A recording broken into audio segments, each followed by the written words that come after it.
this is going to be, you can call it part 2 of the trigger adjustment. In my other video I showed you how to fully adjust this trigger, and I did a little bit, talked a little bit about the gun. This part, your adjustments are done with the trigger if you followed that video. But what this does now is you turn the board on. Here's your switch here. You can kind of see that LED there. 2 flashes means that it is ready to fire. So let me shut it off real quick and turn it on. You'll get 2 flashes on this side, which means that the gun is ready to fire. Which if I had air, had cocked it, it'd be ready to go. Okay, so right now we have it shooting. We're going to go ahead and adjust. It has kind of weird 5 to 25 balls per second adjustment.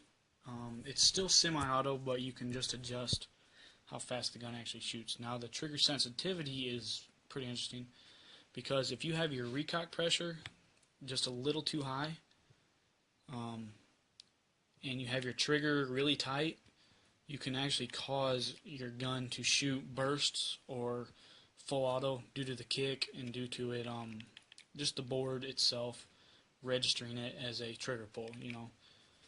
Sometimes it'll shoot full auto. I've had it until I got caught, but I had it shooting full auto, where you shoot it and hold it down and the gun would basically shoot full auto, although it's not set up to do that. Your trigger sensitivity through the board can also do the same thing. If your recock's okay, your trigger's set okay, you can adjust your sensitivity, which may or may not burst. Sometimes you can get a 2 or 3 shot burst on one pull. Sometimes you can get to go full auto.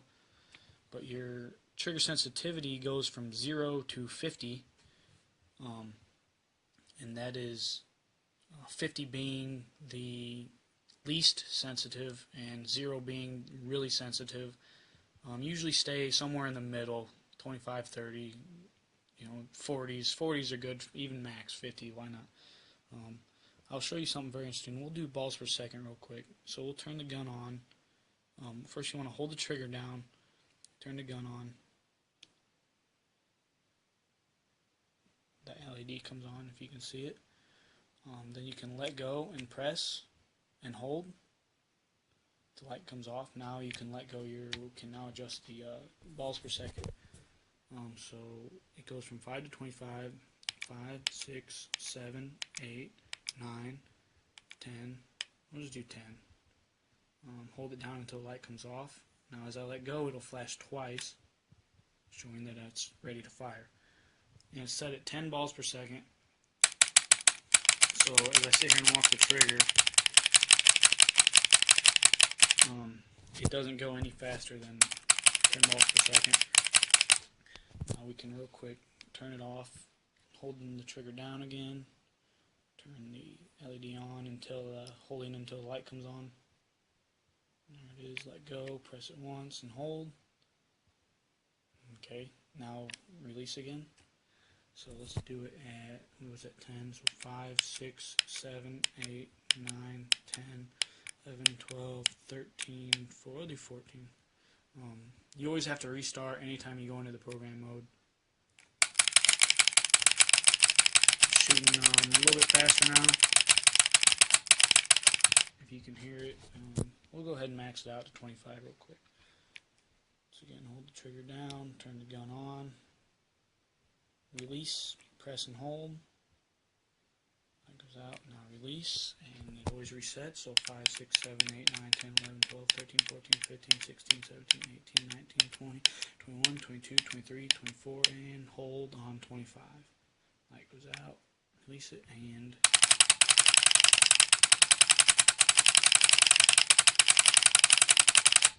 there you go. Shooting super fast. Okay, trigger sensitivity. This is the same way. The only difference, I'll show you. You hold it down, turn the gun on. When you release, press, and hold, basically pulling the trigger twice, and then release once the light goes out. You're now in sensitivity mode. This is very interesting. I'll show you. I'll set it to max real quick and show you the difference. 1, 2, 3, 4, 5, 6, 7, 8, 9, 10. 1, 2, 3, 4, 5, 6, 7, 8, 9, 20. 1, 2, 3, 4, 5, 6, 7, 8, 9, 30. 1, 2, 3, 4, 5, 6, 7, 9, 40. 1, 2, 3, 4, 5, 6, 7, 8, 9, 50. And hold as you did before. Light will shut off, release. It is now sensitivity. As you can see, my balls per second are the same, but the sensitivity of the trigger pull, sometimes if you press it really hard, you can get it to click twice on, not on 50, but on a different sensitivity level. Let me show you real quick. If you watch that LED as I walk the trigger, the light it doesn't actually come back on. You can see it okay. I can actually shoot faster than the light there. At one point, the light stays off, which is very interesting. Once you see this, shut it off, go back into it by holding the trigger down and turn the gun on. Once again, light, release, press, hold. Okay, now release, and let's go ahead and set it to 1, 2, 3, 4, we'll do 5. Press and hold and release. Now, if you watch that LED this time, it almost stays on. Where big difference because that the light actually is very sensitive now. So, as you can see, sensitive. You can hear a few shots in there where it's burst. Sometimes hitting it real hard. There you go. Sometimes it shoots one. There you go. And sometimes if you have air in the gun, it'll shoot, let's just say 2 or 3 round bursts, depending on how the gun's set up. Because it's reading it as a very sensitive pull. So it definitely will shoot some bursts, and sometimes you can set your gun up to full auto. But that's basically it. Have some fun. If anyone actually owns this gun, like I said, they're very interesting. I get a lot of comments on it and questions about it. So here's my part 2, you can call it, of the trigger adjustment. Thank you.